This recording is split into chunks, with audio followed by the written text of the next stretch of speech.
मी काय म्हणते, लास्ट व्हिडिओमध्ये उपवास का पकडावा याचं रिझन सांगायचं होतं, मग मी ते आत्ता सांगते.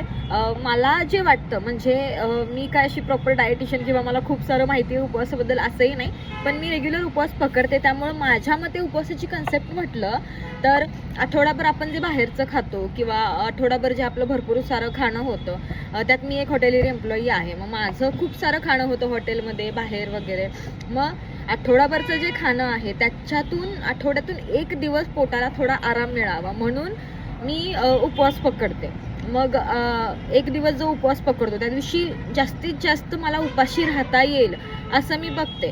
मग दिवसभर थोडंसं उपाशी राहून काहीतरी खूपच भूक लागली तर खजूर किंवा एखादं फ्रूट वगैरे खाणार.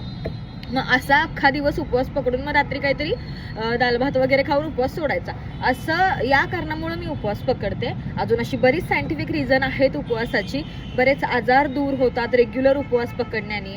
आध्यात्मिक रिझन म्हटलं तर खूप जास्त मनाला शांती लाभते. म्हणजे अशी बरीच लोकं असतात की उपवासा दिवशी दिवस रात्र पूजा करतात, देवाची माळ वगैरे जपतात. मग त्यांनी मनाला शांती मिळते, खूप जास्त मनाला शांती मिळते. बरीच लोकं उपवासा दिवशी मेडिटेशन प्रेफर करतात. मग याचा फायदा असा की खूप एकदम मन शांत होतं.